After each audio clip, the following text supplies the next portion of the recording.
ആണ്. ഇനി ഇവനെ ഒന്ന് ഓൺ ചെയ്ത് നോക്കണം. ഞാൻ പ്രത്യേകം പോയി പറഞ്ഞാണ് മേടിച്ചുകൊണ്ട് വന്നത്. കാരണം എന്ന് പറഞ്ഞാൽ ഇവർ റിട്ടേൺ വന്നതൊക്കെ നമുക്ക് എടുത്ത് തന്നു വിടും. ഇപ്പോൾ എനിക്ക് റിട്ടേൺ വന്നതാണ് ആദ്യം എടുത്ത് തന്നു വിട്ടത്. അത് ഞാനവിടെ പോയി പറഞ്ഞപ്പം ചിരിക്കുന്നുണ്ട് പുള്ളിക്കാരൻ. അപ്പോൾ എനിക്ക് മനസ്സിലായി റിട്ടേൺ വന്ന സാധനമാണ് നമുക്ക് തന്നു വിട്ടത്. അപ്പോൾ ഞാൻ പറഞ്ഞത് തന്നെയാണ്, അവരെ മൈൻഡിൽ അതുവഴി പോകുന്നതെങ്കിൽ പോട്ടെ എന്നുള്ളൊരു മൈൻഡാണ്. അപ്പോൾ നിങ്ങളൊക്കെ സാധനം മേടിക്കാൻ പോകുമ്പം 2 കാര്യങ്ങൾ ശ്രദ്ധിക്കണം.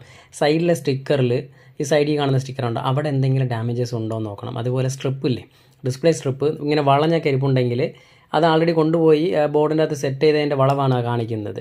അതുപോലെ ഈ സൈഡ് സ്റ്റിക്കറിൽ നമുക്ക് ഈ ഫ്രെയിമിൽ സെറ്റ് ചെയ്യുമ്പം ഒരു ചെറിയൊരു ബെൻഡ് വീഴും സൈസിക്ക്, അല്ലെങ്കിൽ കട്ടാവും. ഇതൊക്കെ ശ്രദ്ധിച്ചിട്ട് അതൊന്നും ഡാമേജ് ഇല്ലാത്ത ഡിസ്പ്ലേ നിങ്ങൾ വാങ്ങിച്ചുകൊണ്ട് പോവുക. അതായിരിക്കും ഫ്രഷ്. അല്ലെങ്കിൽ ഇവന്മാർ പറയും സ്റ്റിക്കർ കീറി പോയതാന്നൊക്കെ പറയും. നിങ്ങൾ ഒന്നും വിശ്വസിക്കരുത്, വാങ്ങിച്ചുകൊണ്ട് പോകരുത്. നിങ്ങൾ ഇതെല്ലാം ഞാൻ പറഞ്ഞ കാര്യങ്ങൾ ചെക്ക് ചെയ്ത് അതിന് ശേഷം മേടിച്ചുകൊണ്ട് പോവുക. ഇപ്പോൾ ഇവിടെ നമ്മുടെ ഡിസ്പ്ലേ ഓണായി വന്നിട്ടുണ്ട് മച്ചാനെ. LED കൊള്ളാം, നല്ല. എനിക്ക് കണ്ട